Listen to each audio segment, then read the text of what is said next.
It all started with a whisper. A handful of unusual pneumonia cases in a bustling city few outside of China had ever heard of, Wuhan.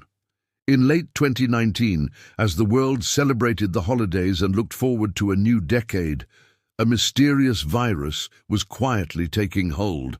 At first it was just a local concern, a story buried deep in the international news cycle. But this wasn't just any virus. This was something new, something aggressive, something that would soon have a name. SARS-CoV-2, the virus that causes the disease we all came to know as COVID-19. Within weeks, what began as a local outbreak spiraled into a national crisis. The city of Wuhan, home to 11 million people, was placed under an unprecedented lockdown. News channels began broadcasting surreal images: empty superhighways, deserted public squares, and overwhelmed hospitals. It was a scene straight out of a movie, but this was terrifyingly real. The virus wasn't waiting for permission. It was moving fast, hitching rides on planes, trains, and ships, silently crossing borders before anyone even knew it was there. By January 2020, the first cases started appearing outside of China: Thailand, Japan, South Korea, and soon the United States. Each new case was a spark, and a global fire was about to ignite. Airports, once the vibrant hubs of global connection, became choke points. Health screenings, temperature checks, and nervous travelers in masks became the new normal, but it was like trying to catch smoke with a net. The virus was already several steps ahead, spreading through communities, often carried by people who didn't even know they were sick. The World Health Organization, the WHO, was racing to understand this new threat. Day after day, press briefings brought grim updates. The numbers of infected and deceased were climbing at an alarming rate. Scientists worked around the clock, sequencing the virus's genetic code in record time, a crucial first step in the long fight ahead. They confirmed it was a novel coronavirus, a cousin to the viruses that caused SARS and MERS, but with its own unique and dangerous characteristics. On March 11, 2020, the announcement came. The Director General of the WHO stood at a podium and uttered the word the world had been dreading: pandemic. This wasn't just an outbreak anymore. It was a global crisis. The declaration was a turning point. It was an official recognition that the virus was no longer a problem for a few countries. It was a problem for all of humanity. The reaction was immediate and chaotic. Stock markets plummeted in the worst crash since 2008. One by one, countries began closing their borders. Italy, then Spain, then the rest of Europe went into lockdown. Eerily empty streets were seen in Rome, Paris, and London. In the United States, a national emergency was declared. Schools closed, businesses sent workers home, and the once unthinkable phrase social distancing became part of our daily vocabulary. Life as we knew it ground to a halt. The world went inside. The rhythm of daily life was fundamentally altered. Morning commutes were replaced by Zoom calls. Classrooms were replaced by laptops on kitchen tables. Handshakes and hugs became forbidden gestures. The simple act of going to the grocery store became a mission fraught with anxiety, requiring masks, gloves, and a constant awareness of the 6-foot bubble around you. The maps told the story in stark, terrifying color. Animated graphics on news channels showed red dots multiplying and spreading across the globe, a relentless tide that seemed unstoppable. From the dense cities of Asia to the sprawling suburbs of America, from the heart of Europe to remote corners of Africa and South America, no continent was spared. Health systems, even in the wealthiest nations, were pushed to the brink. Hospitals were overwhelmed, ICUs filled up. Doctors and nurses, hailed as heroes, found themselves in a war zone, battling an invisible enemy with limited resources and facing heartbreaking decisions. The constant wail of ambulance sirens became the soundtrack for cities like New York, Milan, and Madrid. We saw images of makeshift morgues and exhausted frontline workers, their faces creased with the marks of their protective gear and the weight of the world. This wasn't just a health crisis, it was a human crisis. It tested our leaders, our communities, and our own personal resilience.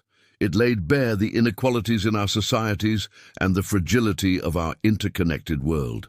Looking back at those early months, it's clear that this was more than just the beginning of a pandemic. It was the beginning of a new era, a period that would challenge us, change us, and force us to confront questions about the very nature of our modern lives. This is the story of how our world was upended, day by day, as a microscopic virus brought humanity to its knees. Stay with us as we continue to explore the profound impact of this global event. Thanks for watching, and be sure to subscribe for the next chapter. As the novel coronavirus began its silent, relentless march across the globe, it wasn't just individuals who fell ill. Entire healthcare systems were brought to their knees. In city after city, country after country, a similar harrowing story unfolded. Hospitals, the very bastions of healing, were pushed past their breaking points. The initial surge of patients created a crisis of resources unlike anything seen in modern history. Suddenly, the world was talking about things we once took for granted: ICU beds, ventilators, and personal protective equipment, or PPE. These weren't just medical supplies anymore. They became symbols of a global struggle for survival. News reports and social media feeds were filled with images that will be forever etched in our collective memory. Endless rows of makeshift beds in convention centers, parking garages transformed into triage units, and the haunting rhythmic hiss of ventilators working overtime. The numbers were staggering. In the hardest-hit regions, hospital capacity wasn't just exceeded, it was completely overwhelmed. There weren't enough beds for the critically ill, forcing doctors into making impossible choices about who would receive life-saving care and who wouldn't. Ventilators, the machines needed to help patients breathe, became as precious as gold. Hospitals scrambled, pleaded, and improvised, sometimes even attempting to modify a single machine to support multiple patients, a desperate measure for desperate times. And then there was the shortage of PPE. The simple masks, gowns, and gloves that protect healthcare workers from infection became scarce commodities. We saw images of nurses wearing trash bags as makeshift gowns and reusing single-use masks for days on end. These weren't just supply chain issues, they were life-or-death gambles for the people on the front lines. Every day, they walked into COVID wards, armed with dwindling supplies, to face a highly contagious and unpredictable virus. The lack of adequate protection not only endangered them but also their families and their other patients. It was a fundamental breakdown in the system's ability to protect its own protectors. In the heart of this chaos stood the doctors, nurses, respiratory therapists, and countless other healthcare professionals. They were universally hailed as heroes, and rightly so. They worked grueling, back-to-back shifts, often separated from their own families for weeks or months to prevent spreading the virus. They held the hands of the dying when loved ones couldn't be there. They became the last line of defense between the public and the pandemic. We saw their faces, etched with exhaustion and the deep imprints of N95 masks, a visible testament to their sacrifice. They were celebrated with applause from apartment balconies and heartfelt signs, a global outpouring of gratitude for their bravery. But behind the hero narrative was a darker, more painful reality. The immense pressure took a devastating toll on their mental health. These professionals witnessed an unprecedented scale of death and suffering. They dealt with the grief of losing patients day after day, the frustration of being unable to save everyone, and the constant fear of contracting the virus themselves. The emotional weight of these experiences led to widespread burnout, anxiety, depression, and post-traumatic stress disorder. Many have spoken about the moral injury of having to ration care, a burden no healthcare provider is ever trained to bear. They were heroes, yes, but they were also human, and the psychological scars from their time on the front lines will last a lifetime. The pandemic didn't just strain our hospitals. It wounded the very people who keep them running. We must remember that supporting our healthcare systems also means supporting the mental and emotional well-being of the staff who dedicate their lives to our care. If you or someone you know is struggling, please know that help is available and reaching out is a sign of strength. The pandemic also cast a harsh, unforgiving light on the deep-seated inequalities that exist within and between our societies. The principle of universal access to healthcare was put to the ultimate test, and in many places it failed. As the virus spread, it quickly became apparent that it did not affect everyone equally. In wealthy nations, marginalized communities, often people of color and those with lower incomes, experienced disproportionately higher rates of infection, hospitalization, and death. Why? These communities often faced a perfect storm of risk factors. They were more likely to be essential workers who couldn't stay home, live in crowded multi-generational housing where distancing is impossible, and suffer from pre-existing health conditions linked to systemic disadvantages. When they did get sick, they often faced barriers to accessing quality care, lack of health insurance, distrust in the medical system born from historical neglect, and language barriers all played a role. We saw mobile testing sites and clinics being set up, but too often they were not located in the neighborhoods that needed them most. This wasn't a new problem.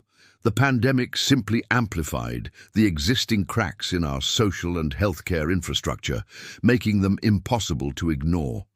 The zip code you lived in became a more powerful predictor of your health outcome than your genetic code. This disparity was even more stark on the global stage. As wealthy countries began rolling out ambitious vaccination campaigns, a new term entered our vocabulary: vaccine nationalism. High-income nations, representing a fraction of the world's population, quickly bought up the majority of the available vaccine supply, sometimes ordering enough to inoculate their population several times over. This left low and middle-income countries at the back of the line, waiting for trickles of supply from international aid programs like COVAX. While people in developed nations were getting their first and then second and even booster shots, billions around the world, including vulnerable populations and frontline healthcare workers in poorer countries, had yet to receive a single dose. This unequal distribution wasn't just a moral failure, it was a catastrophic public health blunder. Experts warned repeatedly that as long as the virus was allowed to circulate unchecked anywhere in the world, it would continue to mutate, creating new variants that could potentially evade vaccines and threaten everyone, everywhere. The Delta and Omicron waves were grim proof of this reality. The phrase, "no one is safe until everyone is safe," became a mantra, but it was a lesson the world seemed slow to learn. The pandemic exposed a fundamental truth. Our health is interconnected, a weak link in the global health chain, whether it's a struggling hospital in a remote village or a country without access to vaccines, jeopardizes the entire system. The pressure on healthcare systems forced a wave of rapid innovation. Telemedicine, which had been slowly gaining traction for years, exploded overnight. Virtual consultations became the norm, allowing patients to see doctors from the safety of their homes, preserving precious hospital space for the most critical cases. This shift has likely changed the face of routine healthcare forever. Similarly, the race to develop vaccines shattered all previous records. Using new mRNA technology, scientists and researchers delivered safe and effective vaccines in under a year, a process that typically takes a decade. This monumental scientific achievement stands as one of humanity's greatest triumphs in the face of the crisis. But as we look back on the immense strain our health systems endured, the key lesson is one of preparedness and equity. The pandemic revealed that we had underinvested in public health infrastructure for decades. We were not ready. Moving forward, we must build more resilient systems capable of withstanding future shocks. This means investing in hospital capacity, stockpiling essential equipment, and most importantly, valuing and protecting our healthcare workforce. It also means tackling the systemic inequalities that made so many communities vulnerable. We must build a world where access to quality healthcare is not a privilege for the few, but a fundamental right for all. The heroes of this pandemic deserve more than our applause. They deserve a system that is strong, equitable, and ready for whatever comes next. Thank you for watching. Be sure to subscribe for the next chapter in our series. Welcome back to our series on the global impacts of COVID-19. In today's chapter, we're diving deep into the economic and social consequences that reshaped our world. The pandemic didn't just affect our health, it sent shockwaves through the global economy, triggering the deepest recession we've seen in decades. It was a domino effect that no one could have fully predicted. Let's start with the economy. Almost overnight, bustling city centers fell silent. The signs on shop doors switched from open to temporarily closed, and many, tragically, never reopened. Small businesses, the lifeblood of our communities, from local cafes to family-owned bookstores, faced an unprecedented struggle for survival. Many were forced to shut their doors for good, leaving behind empty storefronts and shattered dreams. This wasn't just a local issue. It was a global phenomenon. Major corporations weren't immune either. Airlines grounded their fleets, hotel chains saw occupancy rates plummet to near zero, and the entire travel and tourism industry came to a grinding halt. This widespread closure of businesses led to a devastating wave of job losses. Millions of people around the world found themselves unemployed, some for the first time in their lives. We saw images of long lines outside unemployment offices, a stark visual representation of the human cost of the economic shutdown. Families who were once financially stable were suddenly facing uncertainty, struggling to pay rent, buy groceries, and make ends meet. The economic hardship was immense, and it disproportionately affected those in service industries, hourly workers, and the gig economy, widening the gap between the haves and the have-nots. The safety nets that societies had in place were tested like never before, and in many cases they were found wanting. Beyond job losses, the pandemic exposed the fragility of our global supply chains. For decades, the world had been building a highly efficient, just-in-time delivery system, but when factories in one part of the world shut down, it created a ripple effect across the globe. Suddenly we couldn't get basic goods. Remember the great toilet paper shortage? That was just the tip of the iceberg. Automakers couldn't get microchips, construction projects stalled for lack of materials, and even essential medical supplies became scarce. It was a powerful lesson in how interconnected we are, and how a disruption in one corner of the world can be felt everywhere. This crisis forced businesses and governments to rethink their reliance on these long, complex supply chains, prompting a new conversation about reshoring, diversification, and building more resilient economic systems. But the impact wasn't just economic. Our social lives were fundamentally altered. With lockdowns and social distancing measures in place, our world shrank to the size of our homes. The vibrant, chaotic, and beautiful tapestry of public life, concerts, sporting events, festivals, religious gatherings, all vanished. Stadiums stood empty, theaters went dark, and museums closed their doors. The communal experiences that bind us together were suddenly gone, replaced by an eerie silence. To fill this void, life moved online. This digital migration was perhaps one of the most significant social shifts of the modern era. The office commute was replaced by a walk to the living room, as remote work became the new reality for millions. Platforms like Zoom, Microsoft Teams, and Slack became our new workplaces. While many celebrated the end of long commutes and the flexibility of working from home, it also brought new challenges.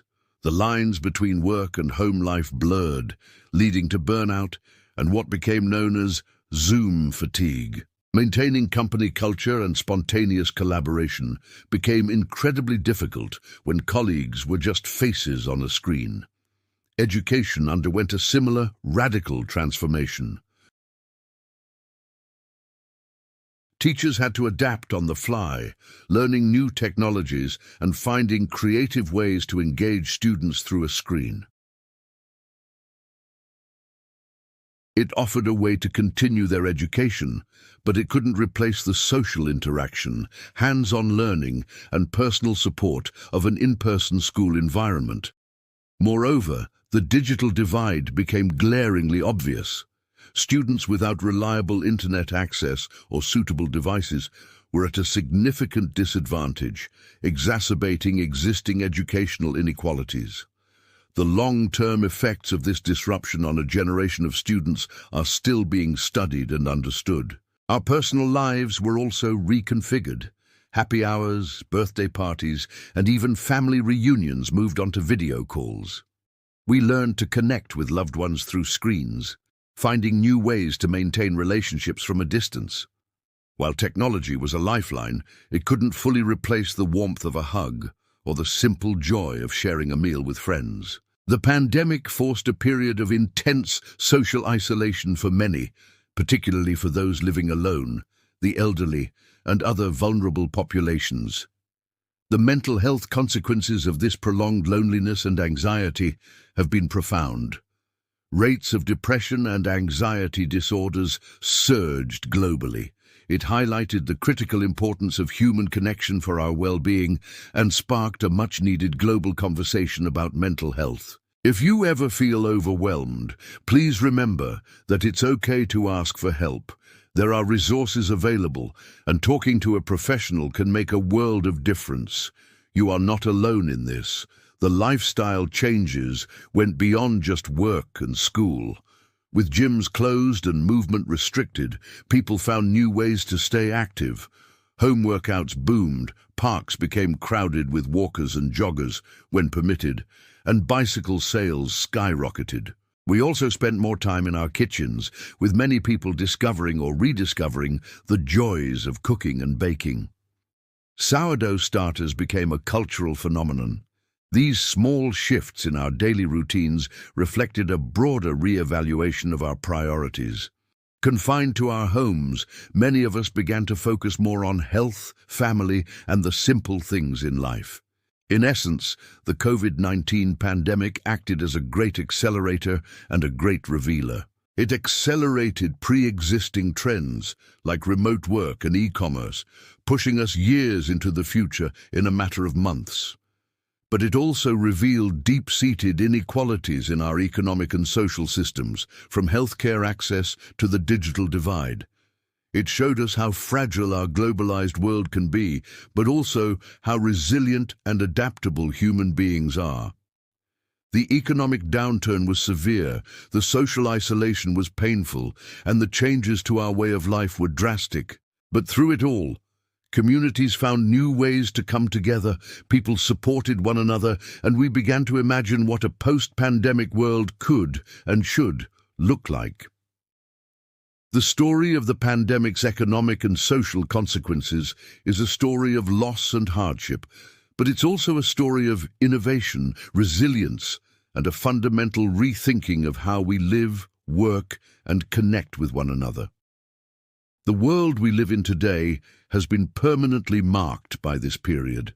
Thank you for joining me for this chapter. In our next episode, we'll explore the scientific race for a vaccine and the global health response that unfolded. Make sure you're subscribed so you don't miss it. See you next time. Welcome back to our series on the global impacts of COVID-19. In this chapter, we turn to a story of unprecedented scientific achievement, logistical challenges, and the very essence of human hope: the race for a vaccine. When the pandemic first swept across the globe, it felt like the world had been plunged into darkness. Economies stalled, societies locked down, and a cloud of uncertainty hung over everything. But in laboratories and research centers around the world, a beacon of light was being ignited.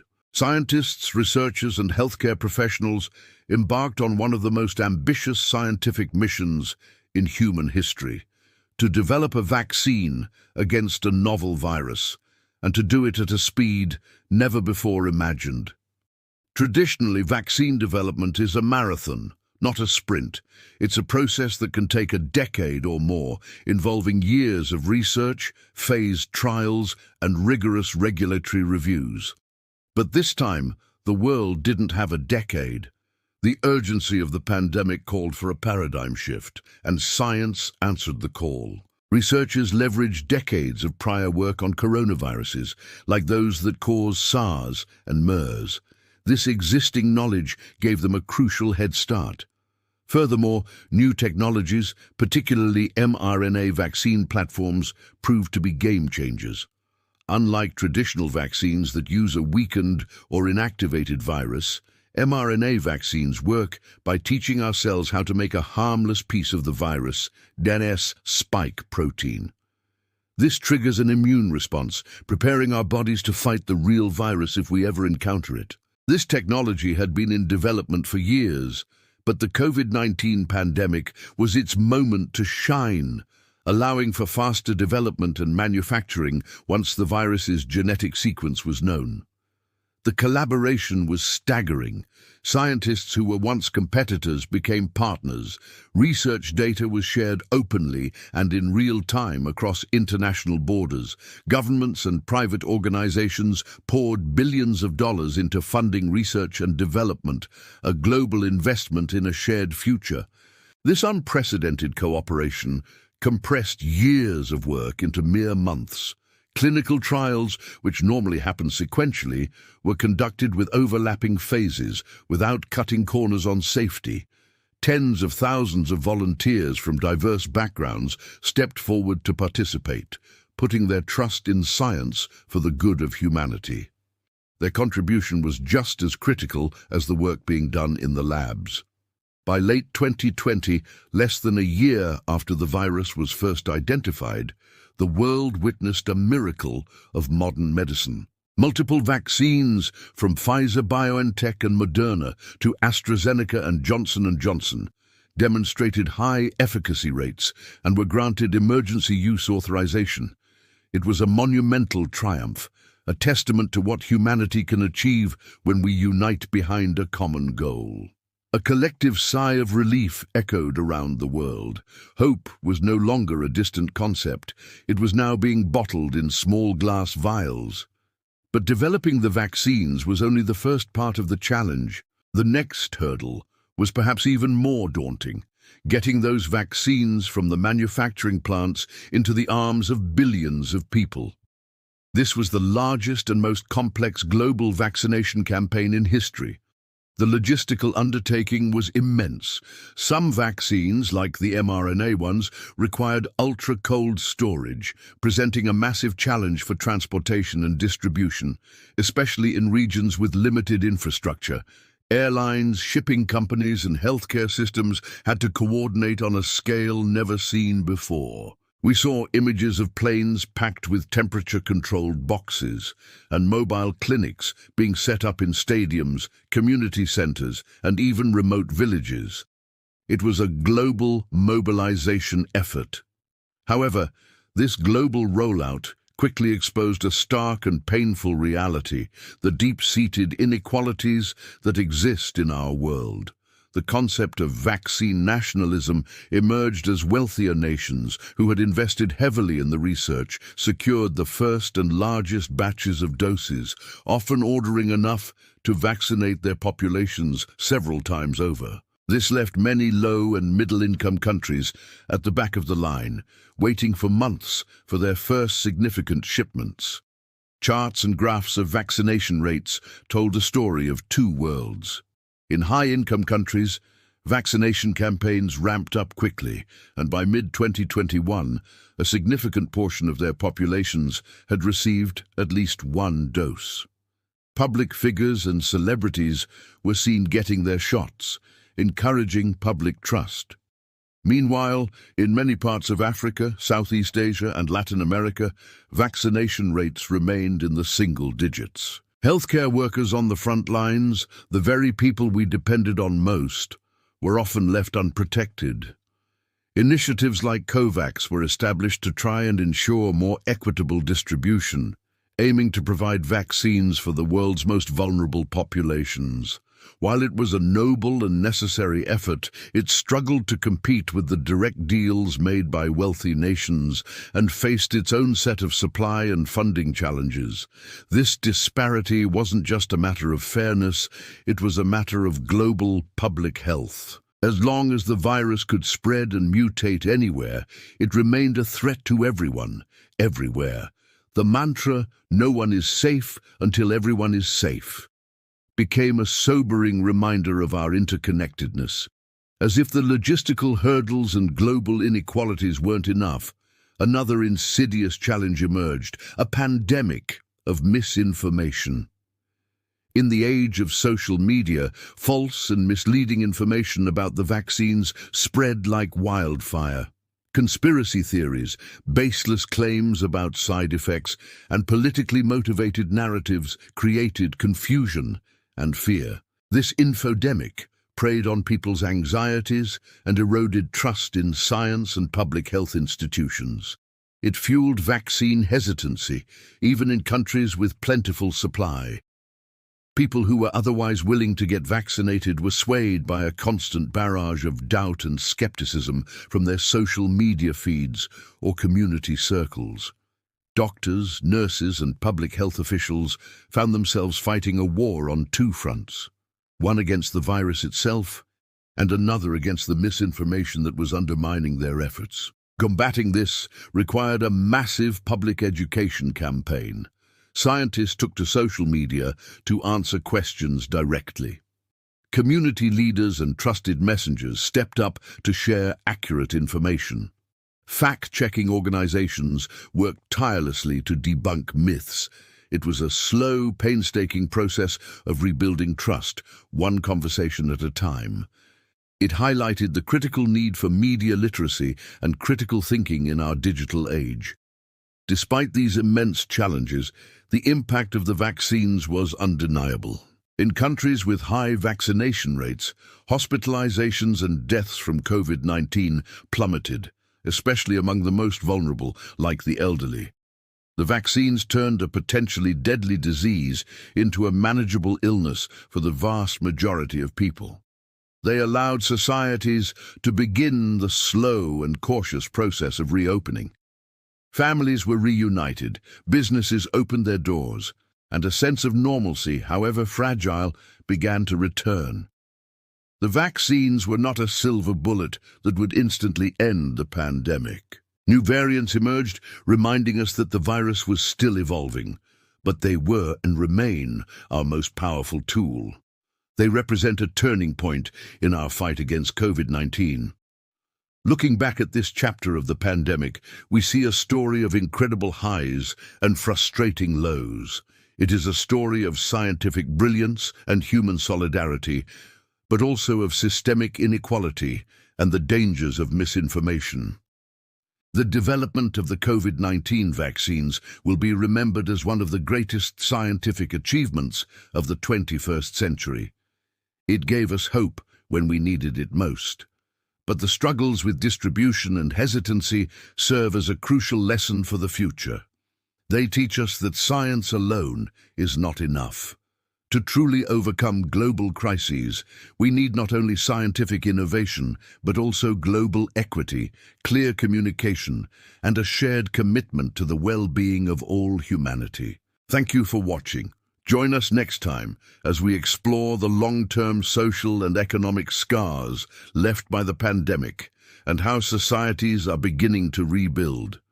If you found this video informative, please give it a like, subscribe to our channel, and share it with others. As we stand on the other side of a global crisis that reshaped our world, it's time to look back not just at the challenges we faced, but at the profound lessons we learned and how they've set the stage for our future. This is the story of what comes after, the story of resilience, innovation, and a new understanding of our interconnected world.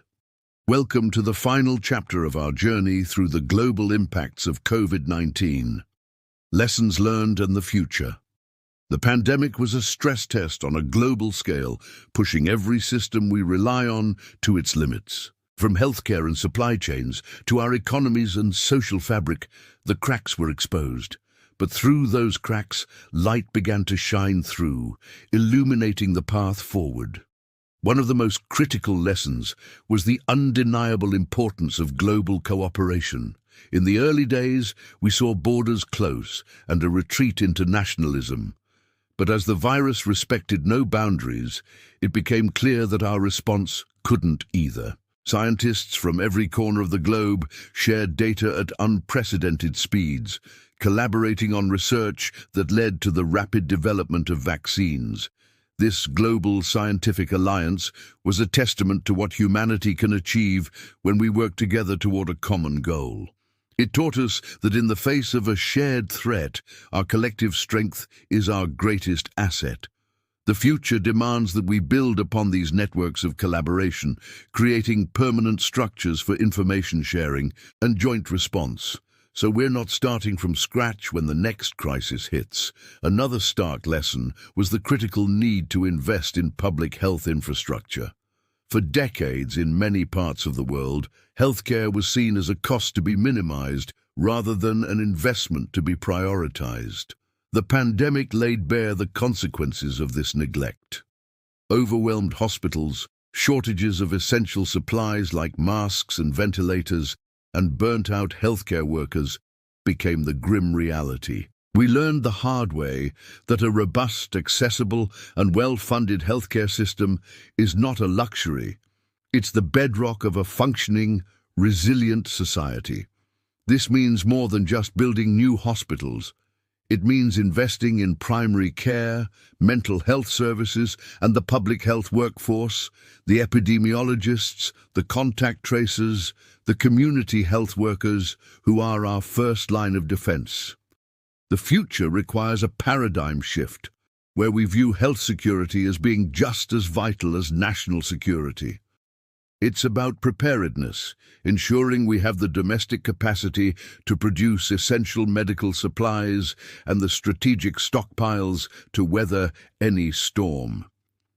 Beyond governments and institutions, the pandemic also transformed us on a personal and societal level. The lockdowns and social distancing measures forced a massive, unplanned experiment in remote work. What started as a temporary solution has now sparked a permanent revolution in how we think about the office. The rise of hybrid models, blending in-person and remote work, has offered a new vision of work-life balance.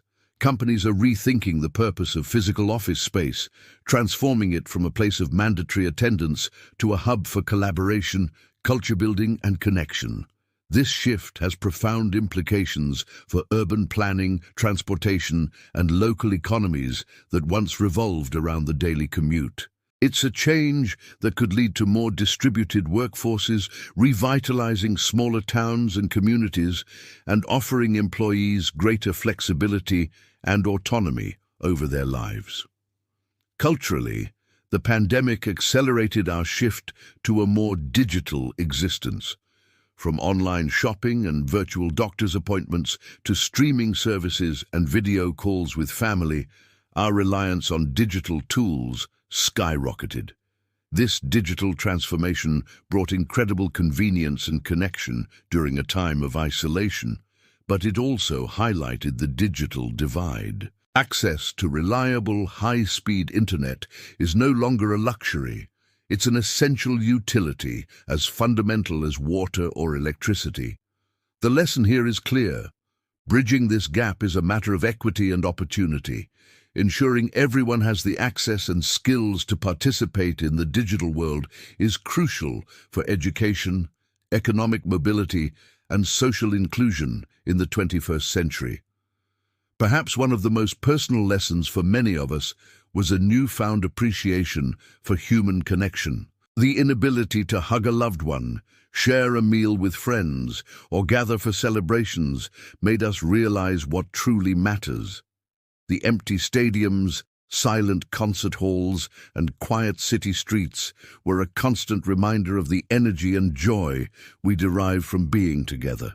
As restrictions eased, the reunions were emotional. We saw a renewed value placed on community, on local businesses, and on the simple act of being present with one another. This collective experience of loss and longing has, for many, reoriented our priorities, reminding us that our relationships and our well-being are the true measures of a rich life. As we look to the future, the central theme is preparedness. The question is no longer if another global crisis will occur, but when. COVID-19 was a wake-up call. We now understand the devastating potential of a novel pathogen, but the next crisis might not be a pandemic. It could be a climate-related disaster, a massive cyber attack, or another unforeseen event. The lessons of COVID-19 provide a blueprint for how to prepare. First, we must listen to the experts and trust in science. Early warnings must be heeded, and policy decisions must be guided by data and evidence, not by politics or wishful thinking. Misinformation proved to be a deadly secondary contagion during the pandemic, and building societal resilience against it is paramount. This requires promoting media literacy and critical thinking from a young age, and holding platforms accountable for the spread of harmful falsehoods. Second, we must build resilience into all our systems. This means diversifying supply chains, so we're not overly reliant on a single country or region for critical goods. It means creating more agile and adaptable economic models that can support workers and businesses through shocks. And it means fostering stronger, more connected communities where neighbors look out for one another, creating social safety nets that complement government action. The incredible outpouring of mutual aid and volunteerism we saw during the pandemic, from people delivering groceries to the elderly to creating online support groups, showed the immense power of grassroots community action. Finally, we must address the inequities that the pandemic so brutally exposed. The virus may not have discriminated, but its impacts certainly did. Low-income communities, essential workers, and marginalized groups bore a disproportionate burden of sickness, death, and economic hardship. A just and resilient future is one where everyone has a fair shot at a healthy life. This means tackling the social determinants of health, things like housing, education, and access to nutritious food. It means ensuring that when we talk about recovery, we're focused on an equitable recovery that lifts everyone up and leaves no one behind. The scars of the pandemic remain. We mourn the millions of lives lost and acknowledge the lingering trauma and economic hardship. But we must also recognize the incredible story of human resilience and innovation that unfolded. We developed life-saving vaccines in record time. We reconfigured our lives and our work in ways we never thought possible. We found new ways to connect and support each other through a period of profound isolation. The world has changed forever, but we have changed with it. We are more aware of our vulnerabilities, but also more aware of our strengths. The lessons were hard-won, paid for at a great cost. The ultimate test will be whether we honor that cost by building a future that is more prepared, more equitable, and more humane. A future where global cooperation is the norm, where public health is a priority, and where we never again take for granted the simple, profound joy of being together. Thank you for joining us on this journey. If this series has made you think, please consider sharing it. Subscribe for more deep dives into the issues that shape our world. Stay curious, stay engaged, and let's work together to build that better future.